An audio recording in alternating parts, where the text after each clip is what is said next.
Padre Celestial, qué privilegio es estar en tu presencia para abrir tu palabra y escuchar tu voz.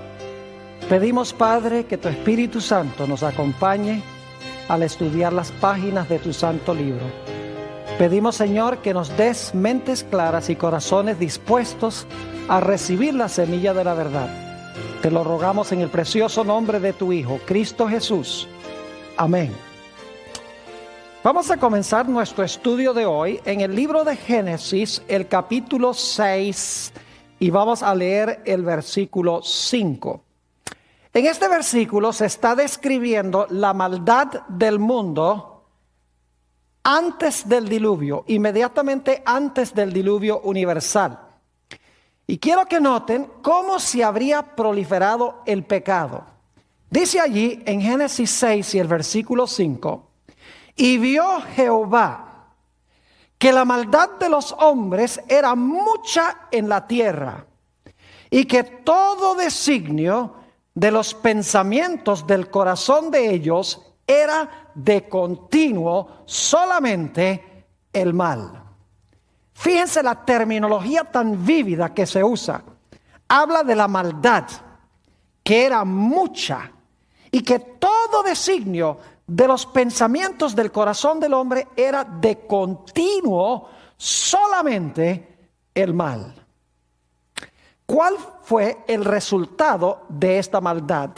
Es decir, esta iniquidad de que el designio de los pensamientos de los hombres era de continuo solamente el mal que produjo en la sociedad. Encontramos la respuesta en Génesis 6 y el versículo 11 y 12. Génesis 6 y el versículo 11 y 12. Dice allí en el versículo 11, y se corrompió la tierra delante de Dios, y estaba la tierra llena de violencia. Y miró Dios la tierra, y he aquí que estaba corrompida, porque toda carne había corrompido su camino sobre la tierra.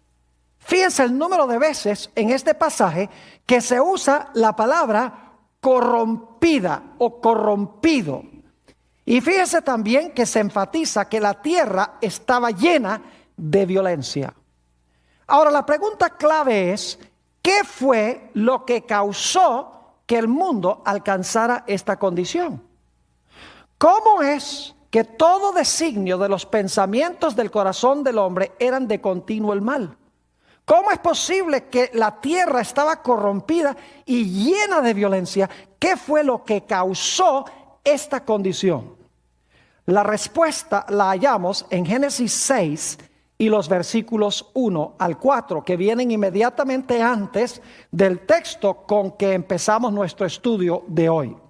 Génesis 6 y el versículo 4 nos dice por qué el mundo estaba en esa condición. Dice allí, y aconteció que cuando comenzaron los hombres a multiplicarse sobre la faz de la tierra, y les nacieron hijas, que vieron los hijos de Dios, que las hijas de los hombres eran hermosas. Y dice, tomaron para sí mujeres, escogiendo entre todas. Y dijo Jehová, no contenderá mi espíritu con el hombre para siempre, porque ciertamente él es carne, mas serán sus días 120 años. Sigue diciendo, había gigantes en la tierra en aquellos días. Y también después que se llegaron los hijos de Dios a las hijas de los hombres y les engendraron hijos. Estos fueron los valientes que desde la antigüedad fueron varones de renombre. En este pasaje que acabamos de leer nos damos cuenta que la razón por la maldad del mundo fue que se entrelazaron los hijos de Dios con las hijas de los hombres. Es decir, hubo cruces o relaciones entre los hijos de Dios y las hijas de los hombres. Ahora inmediatamente nos hacemos la pregunta, ¿quiénes eran los hijos de Dios ¿Y quiénes eran las hijas de los hombres que se entrecruzaron y produjeron esta condición tan terrible en el mundo? Ahora, permítame decirles que la tradición judía, muy antigua, y que también muchos eruditos de la Biblia de hoy en día creen que los hijos de Dios eran ángeles, ángeles caídos, es decir, demonios. Y que antes del diluvio, estos ángeles caídos o estos demonios fueron echados del cielo y vinieron a la tierra y tuvieron relaciones sexuales con mujeres humanas. Ahora, según el concepto de ellos, estos cruces entre ángeles caídos y mujeres humanas produjeron híbridos, es decir, seres que eran mitad humanos y mitad angélicos caídos. Ahora, yo quiero decirles que yo no creo en este panorama. Yo no creo que los hijos de Dios hayan sido ángeles caídos. Y hay varias razones por las cuales podemos estar seguros de esto. En primer lugar, los gigantes que supuestamente descendieron de esta relación entre hijos de Dios e hijas de los hombres, existían antes de que los hijos de Dios entraran a los hijos de los hombres. Esto lo vimos aquí en el pasaje que acabamos de leer.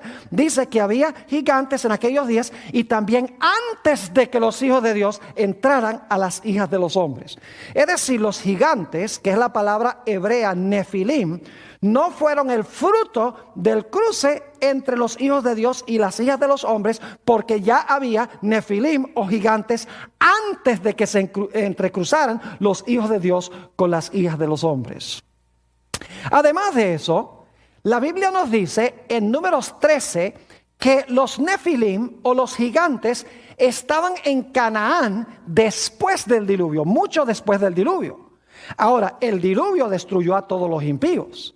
Así que si el diluvio destruyó a todos los impíos, ¿cómo es que había gigantes o nefilim después del diluvio? Obviamente no eran un cruce entre seres humanos y ángeles.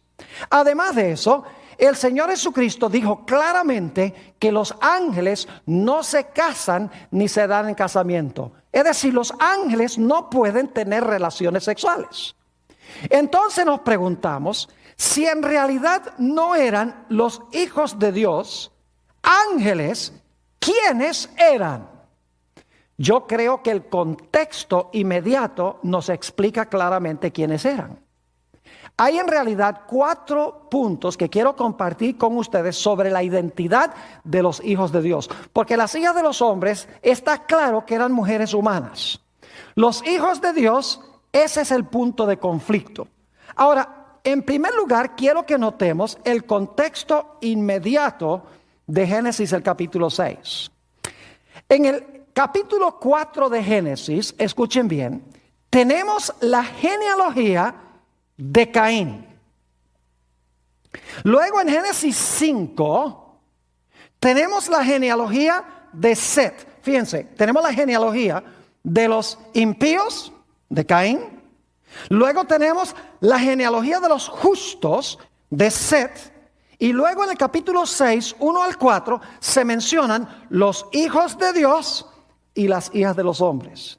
Queda claro en el contexto de Génesis 6 que los hijos de Dios son los descendientes de Set, mientras que las hijas de los hombres son las mujeres que descienden del linaje de Caín. Y eso lo vamos a ampliar un poquito más adelante. Es decir, que los hijos de Dios eran los justos, el linaje de los justos. Y las hijas de los hombres era el linaje impío de Caín, particularmente las mujeres impías del linaje de Caín. En un contexto un poco más amplio, el segundo punto, además del contexto inmediato, un contexto más amplio del libro de Génesis nos demuestra que el conflicto en Génesis es entre grupos humanos. Tenemos, por ejemplo, Caín, que es el linaje de los impíos, y luego tenemos Abel, que representa a los justos. Tenemos a Abraham y los constructores de la Torre de Babel. Tenemos a Isaac e Ismael. Tenemos a Jacob y Esaú. Es decir, siempre tenemos un justo contra un injusto en el libro de Génesis. Pero ambos grupos o ambas personas son seres ¿qué? Son seres humanos. Y por lo tanto los hijos de Dios y las hijas de los hombres deben ser dos grupos humanos. Un grupo que era fiel a Dios y el otro grupo que era infiel a Dios. En tercer lugar, notamos que en el Nuevo Testamento la expresión hijos de Dios se emplea para hablar de aquellos que están convertidos. Es decir, se usa para hablar de aquellos que están en armonía con Dios. Noten, por ejemplo, Juan 1 y el versículo 12 y 13, cómo se usa la expresión hijos de Dios. Juan 1 y el versículo 12 y 13. Dice: mas a todos los que le recibieron, es decir, que recibieron a Jesús, a los que creen en su nombre, les dio potestad de ser hechos hijos de Dios. ¿Quiénes son los hijos de Dios? Los que ¿qué? Los que creen en su nombre. Y luego dice: los cuales no son engendrados de sangre, ni de voluntad de carne, ni de voluntad de varón, sino de Dios. Es decir, no han nacido solamente de sangre y de voluntad de carne y de voluntad de varón. Es decir, no solamente han nacido de una relación sexual entre un hombre y una mujer, sino que son engendrados espiritualmente por Dios, porque han recibido ¿a quién? A Jesús. Creen en su nombre. Entonces, en otras palabras, la expresión hijos de Dios se refiere a aquellos que se han convertido y han recibido a Jesús como su Salvador personal. Noten también Romanos el capítulo 8 y el versículo 14. Romanos 8 y el versículo 14 tiene la misma idea. Dice allí lo siguiente: porque todos los que son guiados por el Espíritu de Dios, estos son hijos de Dios. ¿Quiénes son los hijos de Dios? Los que son guiados ¿por qué? Por el Espíritu de Dios. Es decir, son los conversos, los que están en armonía con Dios. Esto significa entonces que los hijos de Dios en Génesis el capítulo 6 eran los que estaban bien con Dios, eran los conversos, eran los que se habían entregado al Señor Jesús. Mientras que las hijas de los hombres no habían nacido de nuevo, sino que eran del linaje inicuo y malévolo de Caín. Ahora, si ustedes notan en Génesis 6, nos dice que los gigantes eran varones de renombre. ¿Saben ustedes que esa misma expresión de renombre se usa para describir a los constructores de la Torre de Babel?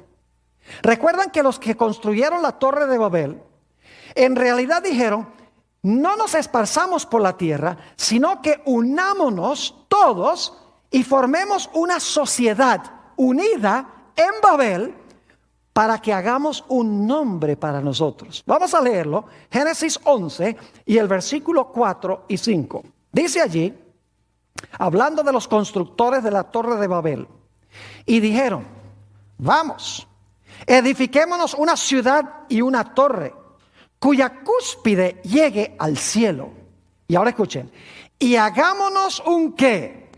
Un nombre. Esa es la misma expresión que se usa en Génesis el capítulo 6, a donde dice que los gigantes eran varones de renombre. Sigue diciendo: hagámonos un nombre, por si fuéramos esparcidos sobre la faz de toda la tierra.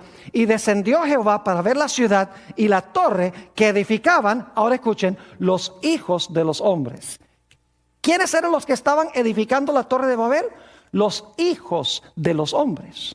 Los hijos de los hombres eran el lado masculino de las hijas de los hombres. No sé si me están entendiendo lo que estoy diciendo. Había hijas de los hombres que son las descendientes inicuas de Caín, pero había también hijos de los hombres que son los hombres inicuos del linaje de Caín. Es decir, había hijos de Dios e hijas de Dios. Había hijos de los hombres y había hijas de los hombres. Los hijos de Dios y las hijas de Dios eran los justos.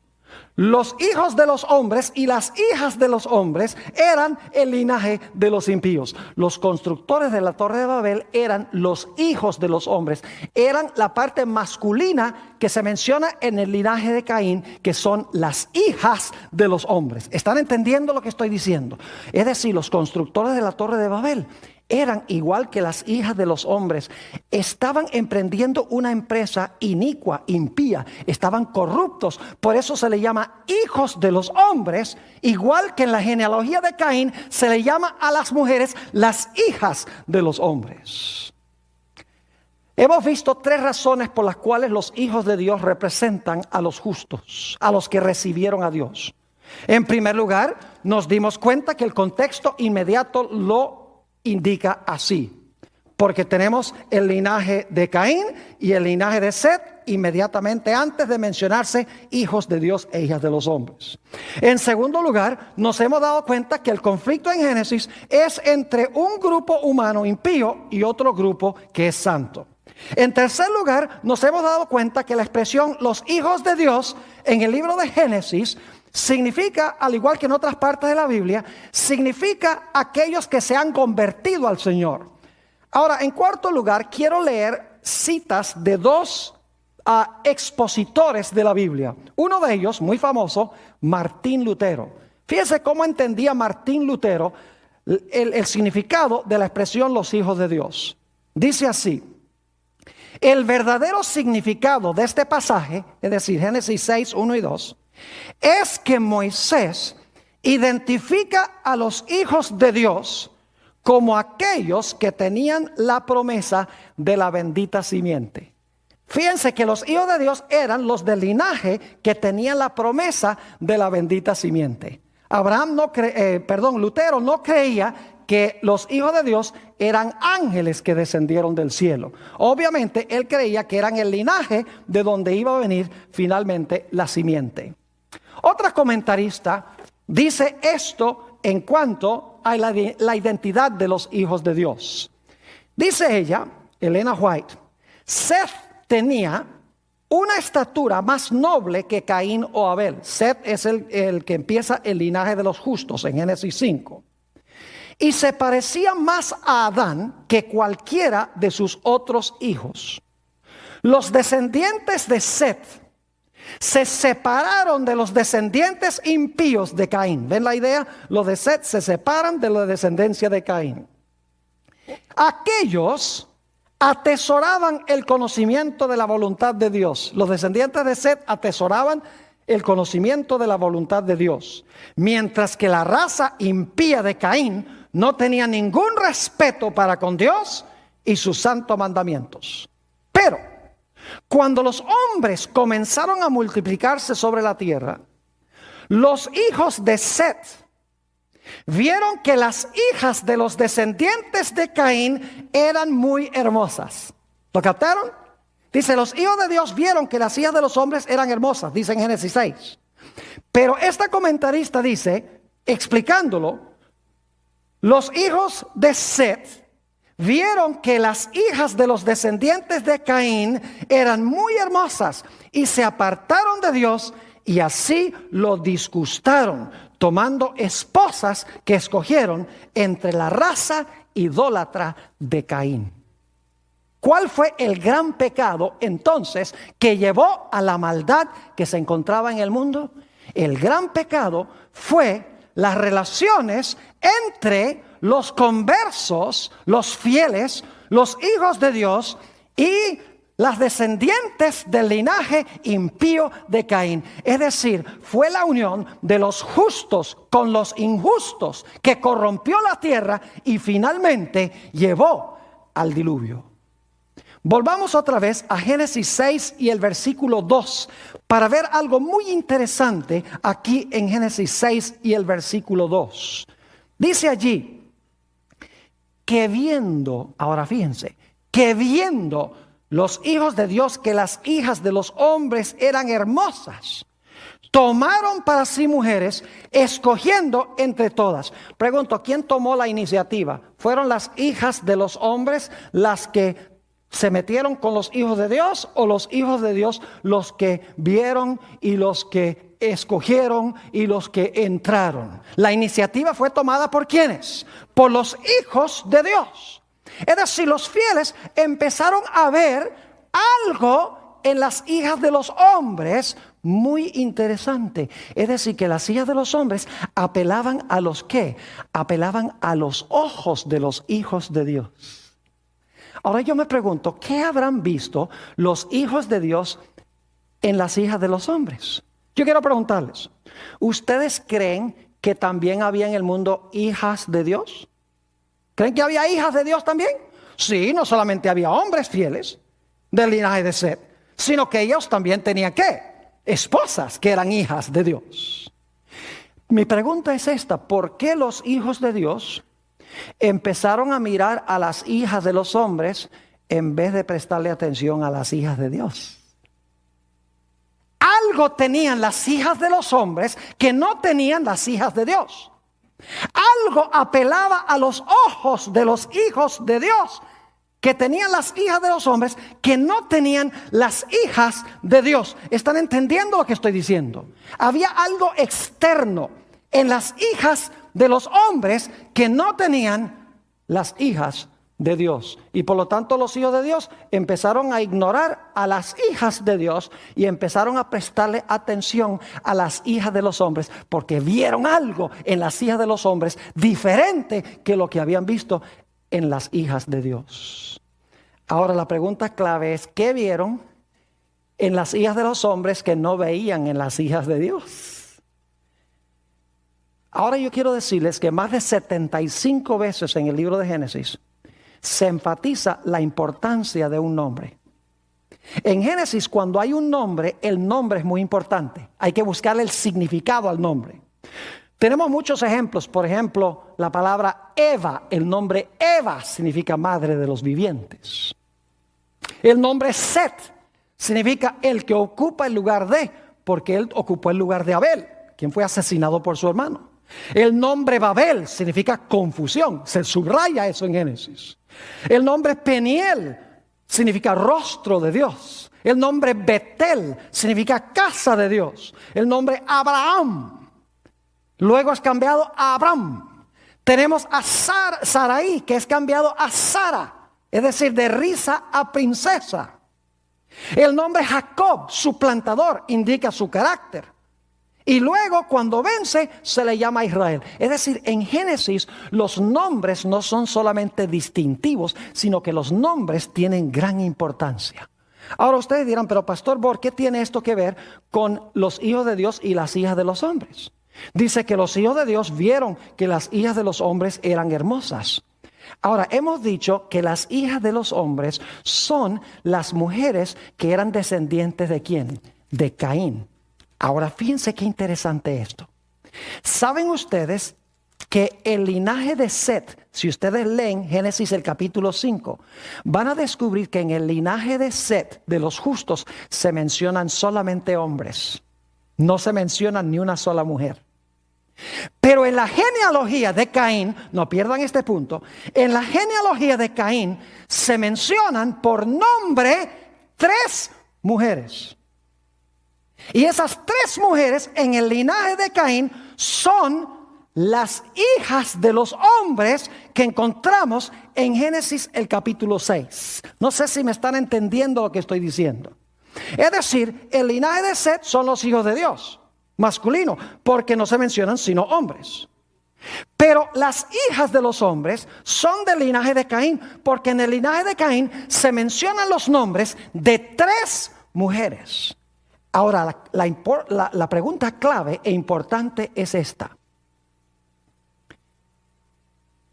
¿Qué significan esos nombres de esas 3 mujeres? ¿Qué significa el nombre de cada una de ellas? Porque si sabemos lo que significa el nombre de ellas, podemos determinar qué es lo que tenían que atrajo la atención de los hijos de Dios. La primera mujer en el linaje de Caín que se menciona es Ada. Noten Génesis 4 y el versículo 19. Génesis 4, 19. Dice y Lamec tomó para sí 2 mujeres. El nombre de la una fue Ada y el nombre de la otra fue Sila. Vamos a hablar primero de Ada. ¿Qué significa el nombre Ada? Recuerden que estamos tratando de determinar qué fue lo que los hijos de Dios vieron en las hijas de los hombres que no vieron en las hijas de Dios. Porque habían hijas de Dios también. Pero los hijos de Dios no miraron a las hijas de Dios, sino que dijeron, no, las hijas de los hombres, esas son muy hermosas. Y se fijaron fue en las que pertenecían al linaje impío de Caín. ¿Qué vieron en las hijas de los hombres que no vieron en las hijas de Dios? El nombre Ada significa ornamento o significa ataviarse con joyas. Qué interesante. Significa ataviarse con oro, plata y piedras preciosas. Significa ataviarse con joyas. Permítame darles algunos versículos de la Biblia que usan esta palabra tan importante, Adá, porque es un nombre propio, pero también quiere decir joyas o quiere decir ataviarse con joyas. Noten Éxodo 33 y el versículo 4 al 6. Éxodo 33 y el versículo 4 al 6. Aquí encontramos el episodio del becerro de oro. Recuerdan que Israel le pidió a Aarón que hiciera un becerro de oro. Y tuvieron música, bailaron, adoraron al becerro de oro, etc. Y después de su apostasía, Dios los iba a rechazar como su pueblo. Ahora fíjense lo que dice Éxodo el capítulo 33 y el versículo 4 hasta el versículo 6. Dios dice, ya ustedes no van a ser más mi pueblo. Fíjense lo que hace el pueblo, versículo 4. Y oyendo el pueblo esta mala noticia, vistieron luto y ninguno se puso sus atavíos. Esa palabra atavíos es la palabra hebrea Adá o Ada. Es decir, no se pusieron sus joyas, es lo que está diciendo.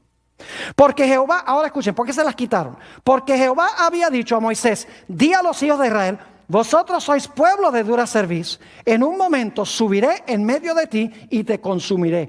Quítate pues ahora tus hadas. Quítate tus atavíos o tus joyas, en otras palabras, para que yo sepa lo que te he de hacer. Entonces los hijos de Israel se despojaron de sus atavíos. Ahí está la tercera vez. Se despojaron de sus joyas o de sus ornamentos desde el monte de Sinaí. ¿Qué significa hada? Significa ornamentos o significa joyas o significa ataviarse con joyas. Qué interesante. Y aquí se usan las joyas en el contexto de la apostasía. Cuando estaban en apostasía en contra de Dios, tenían puestos sus atavíos. Después de su apostasía, Dios le dice como señal de humildad, quítense ¿qué cosa? Quítense sus atavíos. Ahora, hay otros textos en el Antiguo Testamento que usan esta misma palabra hada, que significa ornamentos o que significa joyas o atavíos. Noten Jeremías 4 y el versículo 30. Jeremías el capítulo 4 y el versículo 30. Dice aquí, y tú destruida, ¿qué harás? Aunque te vistas de grana, aunque te adornes con atavíos, ahí está la palabra, con atavíos ¿de qué? De oro. Aunque pintes con antimonio tus ojos, hoy le decimos cosméticos a esto. Aunque te pintes con antimonio tus ojos, en vano te engalanas, te menospreciaron tus amantes, buscarán tu vida. Noten nuevamente la idea de que Israel aquí se está adornando con atavíos de oro y es una señal de apostasía en contra de Dios. La palabra atavíos aquí es la palabra hada, idéntica palabra que la que se encuentra en la genealogía de Caín. Noten también Ezequiel 23 y el versículo 40, hay tantos versículos que usan esto. Ezequiel 23 y el versículo 40 dice, además, enviaron por hombres que vinieran de lejos, a los cuales había sido enviado mensajero. Y he aquí que vinieron. Y por amor de ellos, Dios está hablando de su pueblo de Israel, por amor de ellos te lavaste y pintaste tus ojos y te ataviaste. Ahí está la palabra nuevamente. ¿Te ataviaste con qué? Con adornos. Fíjense nuevamente la palabra hada se usa en el contexto de la apostasía del pueblo de Israel. Es decir, que la palabra hada significa ornamento, significa ponerse joyas para atraer la atención de los hombres, dice aquí en Ezequiel 23 y el versículo 40. Noten también Oseas 2 y el versículo 13, donde se usa la palabra hada nuevamente. Dice allí en Oseas 2 y el versículo 13: y la castigaré, Dios a Israel, por los días en que incensaba a los Baales y se adornaba de sus zarcillos y de sus joyeles, y se iba tras sus amantes y se olvidaba de mí, dice Jehová. ¿Cómo se estaba ataviando Israel? La palabra adornaba aquí es la palabra hada. ¿Se adornaba con qué? Con zarcillos y con sus joyeles, y se iba tras sus amantes, y dice que se estaban olvidando de Dios. Es decir, que la palabra hada significa adornarse con joyas de oro y plata y piedras preciosas. Yo pregunto entonces, ¿qué tenía Ada en el libro de Génesis, esta mujer en el linaje de Caín? ¿Se estaba qué? Se estaba adornando. ¿Las hijas de Dios se adornaban? No. Las hijas de los hombres, las mujeres en la descendencia de Caín. Ahora ustedes dicen, pero ¿qué tal los nombres de las otras mujeres en la genealogía de Caín? La segunda mujer que se menciona es Sila. Ya lo leímos en Génesis 4 y el versículo 19. El nombre Sila viene del hebreo salal, que significa reteñir o sacudirse. Se usa para describir instrumentos musicales, tales como campanas y címbalos. Ahora, ¿saben ustedes que es muy interesante que en la Biblia, vez tras vez tras vez, la apostasía se vincula con el baile? Con usar música para sacudirse o para moverse, por así decirlo. Es interesante, en la fiesta de Herodes, cuando Herodes mandó a matar a Juan el Bautista, había música. En el valle de Dura, en Daniel 3, cuando los 3 jóvenes rehusaron adorar la imagen de Nabucodonosor, había música. En la experiencia del becerro de oro, había música. En Isaías 3 habla de las hijas de Sión que hacen son con sus pies al sonido de la música. Es interesante que Sila está conectada con instrumentos musicales. Y si ustedes leen el linaje de Caín, van a descubrir que Tubal-Caín fue el constructor de instrumentos musicales. Ahora, ¿qué significa el nombre de la tercera mujer? La tercera mujer se menciona en Génesis, el capítulo 4 y el versículo 22. Génesis 4 y el versículo 22 dice: y Sila también dio a luz a Tubal-Caín, artífice de toda obra de bronce y de hierro. Y la hermana de Tubal-Caín fue, ¿qué cosa? Fue Naama. Ustedes dicen, ok, Pastor Bor, el nombre Ada significa adornarse con joyas, significa ponerse oro y plata y piedras preciosas. Está bien, Sila tiene que ver con instrumentos musicales y Tubal-Caín fue el que creó estos instrumentos musicales, está bien. Pero ¿qué significa Naama? La palabra Naama significa placentera, dulce, bella, deleitosa y hermosa. Fíjense que los 3 nombres tienen que ver con adornarse, con ser externamente hermosa y con la música, no en el sentido correcto de la palabra. Es decir, que las hijas de los hombres se distinguían de las hijas de Dios por su apariencia, ¿qué? Externa. Porque usaban joyas y porque bailaban y porque eran hermosas a los ojos para verlas. Es más, en Génesis el capítulo 6 y el versículo 2 dice que los hijos de Dios vieron que las hijas de los hombres eran hermosas. Es decir, externamente lo que atrajo a los hijos de Dios era la hermosura física de estas mujeres. Esa palabra hermosas en Génesis 6 se usa para describir a varias mujeres en el Antiguo Testamento. Se usa para describir a Rebeca. Dice que era hermosa. Génesis 24, 16. Se usa para hablar de Sara. Dice Sara era hermosa. Génesis 26 y el versículo 7. Se usa para hablar de Vasti y Esther.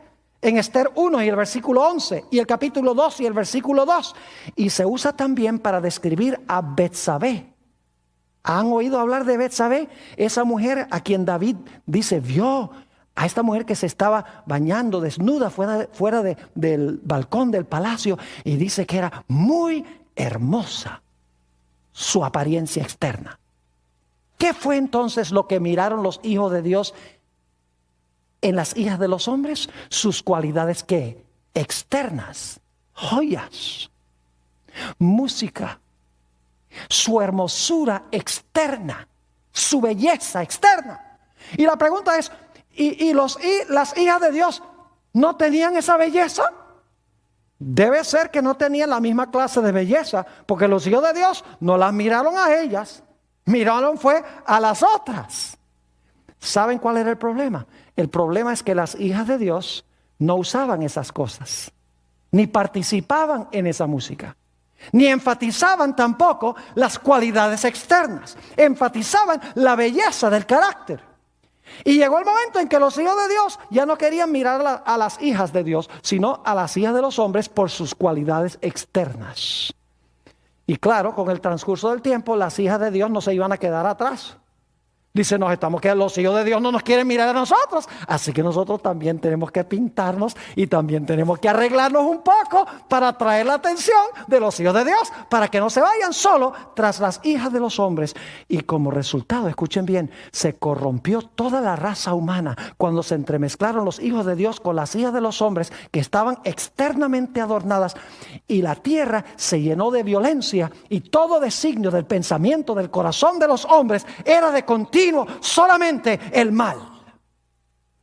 Ahora es interesante mirar la tradición judía sobre este asunto de por qué los hijos de Dios se sintieron atraídos por las hijas de los hombres. Quiero leerles 3 citas de la tradición judía para que ustedes vean qué fue lo que los hijos de Dios vieron en las hijas de los hombres. Y claro, los judíos, aunque la tradición judía no es inspirada, nos ayuda a entender cómo los judíos de la antigüedad comprendían este pasaje. La primera cita la encontramos en el Targumen de Rubén, capítulo 5 y el versículo 5 al 7. No es inspirado, es una publicación de muy antiguo en el judaísmo, pero nos ayuda a entender cómo entendían ellos esta atracción de los hijos de Dios para con las hijas de los hombres. Dice esto: huid, pues, de la fornicación, mis hijos, y mandad a vuestras esposas y a vuestras hijas que no se adornen la cabeza ni sus rostros para engañar la mente. Pues toda mujer que emplea estas artimañas, ¿las artimañas de qué? Las artimañas de adornarse la cabeza y sus rostros. Toda mujer que usa estas artimañas ha sido reservada para el castigo eterno, pues de esta manera atrajeron o sedujeron a los ángeles que existieron antes del diluvio. Claro, ellos entienden que los hijos de Dios eran ángeles. Así que dicen que estas mujeres, de esa manera, pintándose y arreglándose, atrajeron la atención de los ángeles. Nosotros ahora sabemos que no fueron los ángeles, sino que fueron ¿quiénes? Los del linaje de Set, los justos. Pero todavía es interesante notar que ellos dicen, lo que atrajo la atención de los hijos de Dios es que se adornaron la cabeza, y dice que se adornaron también ¿qué? Su rostro. Noten también otra cita. Esta se encuentra en el Targumen de Pseudo Jonatán, capítulo 6 y el versículo 1 y 2. Dice: y sucedió que cuando los hijos de Dios comenzaron a multiplicarse sobre la faz de la tierra, y les nacieron hijas hermosas, que los hijos de los grandes vieron que las hijas de los hombres eran hermosas, con sus ojos pintados y sus cabellos encrespados, y andando en desnudez de carne. Y concibieron pensamientos codiciosos, y tomaron esposas de todas cuanto quisieron. Qué interesante notar lo que los judíos entendían que atrajo la atención de los hijos de Dios. Dice que las hijas de los hombres eran hermosas, con sus ojos pintados y sus cabellos encrespados, y andando en la desnudez de carne. Es decir, se vestían inmodestamente, mostraban su cuerpo. ¿Ustedes creen que eso tiene alguna aplicación hoy con los hijos de Dios, con la familia de Dios, que están siendo atraídos por estas cosas que se ven afuera, con las mundanas, con las tales llamadas filisteas? Ahora, una última cita de la tradición judía. Esto viene del libro de Primera de Enoc, capítulo 8 y el versículo 1. Un libro que fue escrito unos 200 años antes de que Cristo naciera. Es muy interesante porque este texto dice quién es el que estaba detrás de todo esto. Dice, y Azazel es un símbolo de ¿quién? De Satanás. Y Azazel, escuchen bien, le enseñó a los hombres a fabricar espadas y cuchillos y escudos y corazas. Azazel le enseñó a los hombres ¿a qué? A fabricar espadas, cuchillos, escudos y corazas. Por eso dice que la tierra estaba llena de violencia en Génesis 6. Pero fíjense qué más Azazel enseñó. Dice, y después de esto les enseñó el arte de fabricar brazaletes y ornamentos, y el arte de pintarse los ojos y embellecerse los párpados, y a usar piedras preciosas y toda clase de antimonios, es decir, de cosméticos.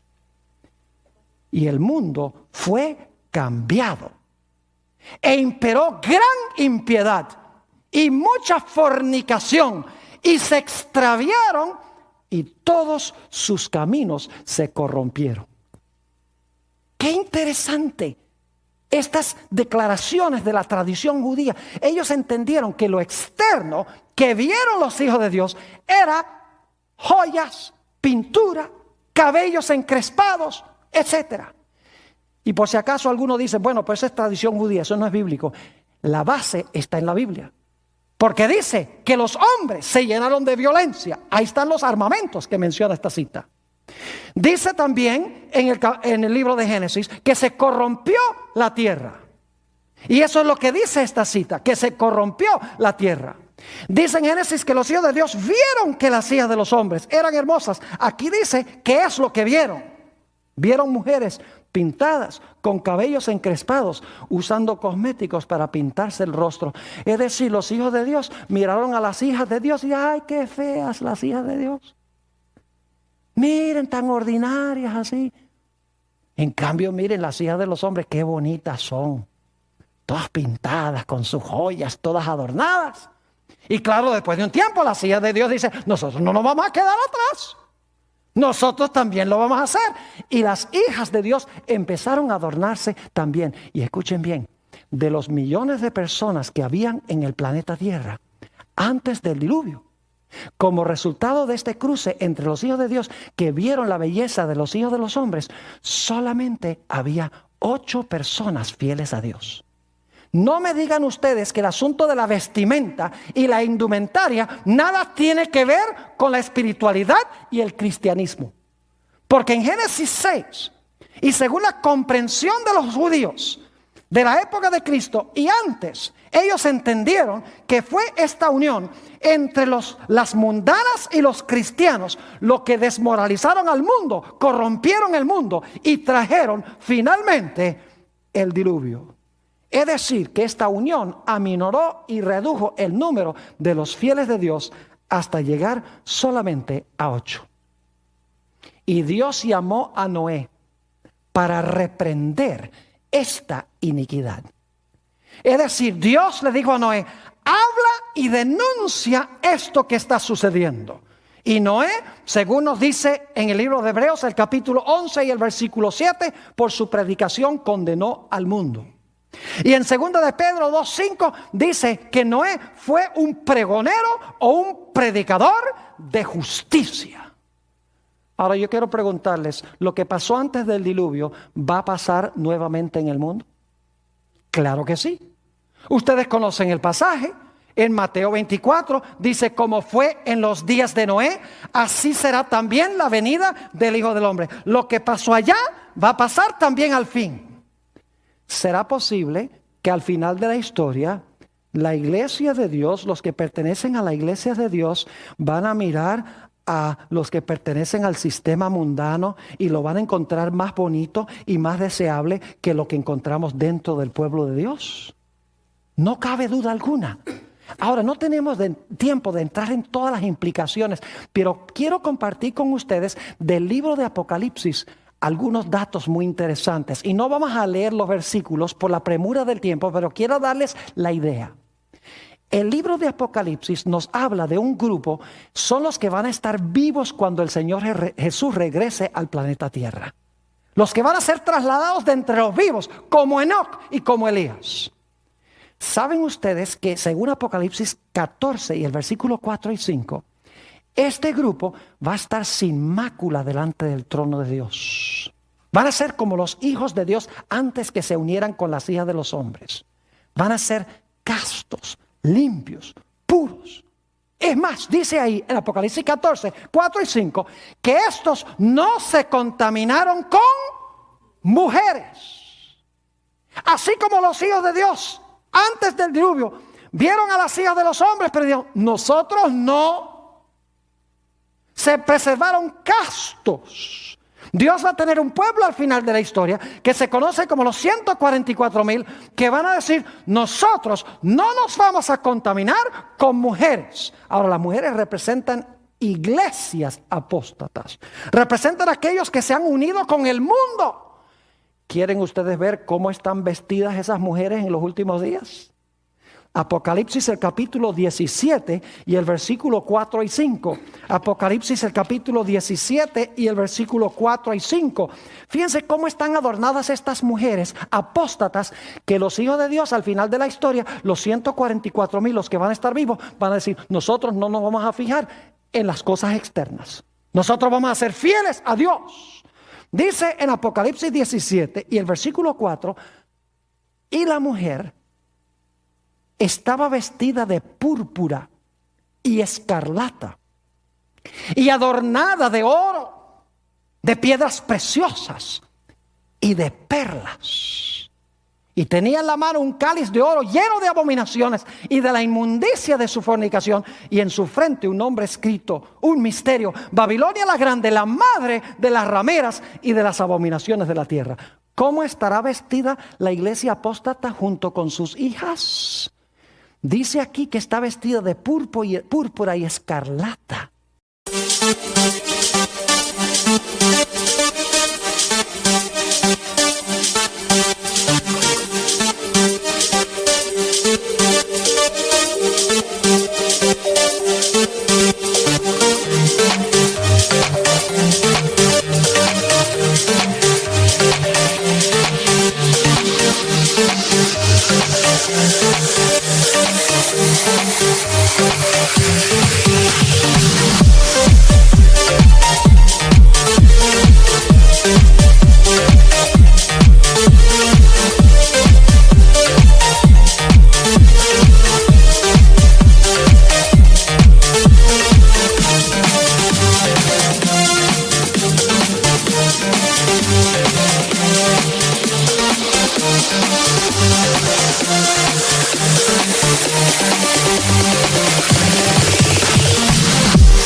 Y está adornada de oro, de piedras preciosas y de perlas.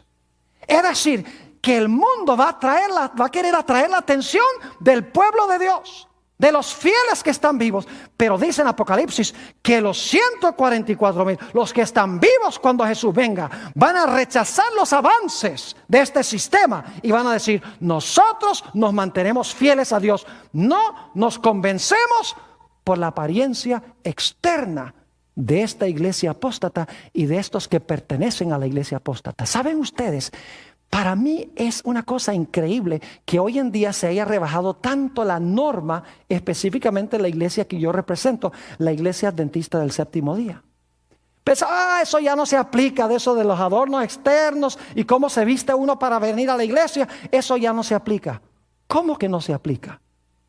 Si el problema existía en Génesis, antes de Moisés, antes de Israel, fue el problema que atrajo la atención de los hijos de Dios y finalmente produjo la corrupción en la tierra que trajo el diluvio.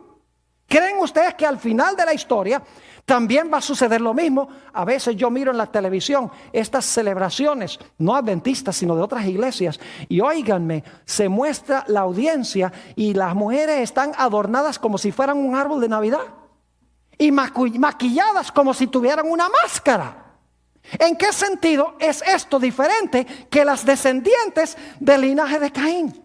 En realidad no hay ninguna diferencia, es lo mismo. Y lo que hace es atraer la atención de los fieles de Dios y causar corrupción y desolación en la tierra. Por eso es que Dios dijo, no os unáis en yugo desigual con los incrédulos. Ahora algunas personas dicen, bueno, pastor, pero lo que usted está hablando es del Antiguo Testamento. Sí, pero es antes de Moisés. Es antes que los judíos, porque antes del diluvio no había judíos. Es antes que el Sinaí. A mí me parece interesante que los cristianos de hoy en día, todo lo que exige un sacrificio, eso era para los judíos. El sábado, para los judíos. La dieta vegetariana, para los judíos. El diezmo, para los judíos. Las leyes de la modestia, para los judíos. Cualquier cosa que exige un cambio en la vida, ¿era para quiénes? Era para los judíos, en las mentes de muchos cristianos. Ahora escuchen bien, el Nuevo Testamento deja muy en claro que este principio todavía se aplica. Noten lo que dice en Primera de Timoteo, el capítulo 2 y el versículo 9 y 10. Primera de Timoteo, el capítulo 2 y el versículo 9 y 10. Aquí está hablando el apóstol San Pablo, Nuevo Testamento, dice esto. Asimismo, que las mujeres se atavíen de ropa decorosa, con pudor y modestia, no con peinados ostentosos, ni oro, ni perlas, ni vestidos costosos, sino con ¿qué? Con buenas obras, como corresponde a mujeres que profesan piedad. ¿Cuál es el adorno que espera Dios en las mujeres? No con peinados ostentosos, ni oro, ni perlas, ni vestidos costosos, sino ¿qué cosa? El adorno deben ser las buenas obras, como corresponde a mujeres que profesan ¿qué cosa? Piedad. El apóstol Pedro dijo lo mismo. Vamos a notar Primera de San Pedro, el capítulo 3 y el versículo 3 al 5. Primera de Pedro, el capítulo 3 y el versículo 3 hasta el versículo 5. Y voy a leer empezando en el versículo 1 para captar el contexto. Dice ahí en el versículo 1. Asimismo, vosotras mujeres, estad sujetas a vuestros maridos, para que también, ahora escuchen, para que también los que no creen a la palabra, es decir, los incrédulos, sean ganados sin palabra por la conducta de su esposa, de sus esposas. Estamos en Primera de Pedro 3 y el versículo 1. Así que dice que las mujeres deben estar sujetas a sus maridos, para que también los maridos que no creen en la palabra, es decir, los maridos que no han aceptado al Señor, sean ganados sin palabra. ¿Por qué? ¿Por los brazaletes y por los collares y por los zarcillos de la esposa? No, dice por la conducta de sus esposas. Versículo 2. Considerando vuestra conducta casta y respetuosa. Y luego dice el apóstol Pedro, vuestro atavío no sea el externo, de peinados ostentosos, de adornos de oro o de vestidos lujosos, sino el interno, el del corazón, en el incorruptible ornato, es decir, adorno, de un espíritu afable y apacible, que es de grande estima delante de Dios. Fíjense.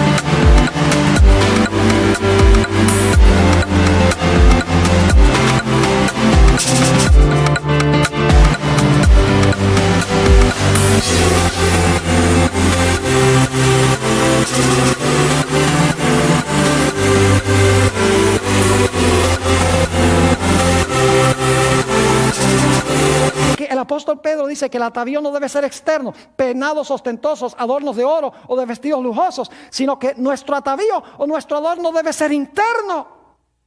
El espíritu afable y apacible, que es de grande estima delante de Dios. Y luego dice que en el Antiguo Testamento las mujeres de Dios, las hijas de Dios, se vestían así. Dice en el versículo 5, porque así también se ataviaban en otro tiempo aquellas santas mujeres que esperaban en Dios, estando sujetas a sus maridos. Así que el Nuevo Testamento también nos indica claramente de que el atavío no debe ser externo. No es lo que atrae la atención a nosotros, sino que nuestro carácter, la belleza de nuestras obras deben atraer la atención de la gente a Dios, no a nosotros. Es interesante notar que la palabra que se usa aquí en 1 de Pedro, la palabra atavío, es en el griego la palabra cosmos. La palabra cosmos en español es mundo, es la palabra que se traduce mundo. Es decir, nuestro adorno no debe ser adorno mundano, sino que debe ser un adorno cristiano, el adorno de un carácter hermoso.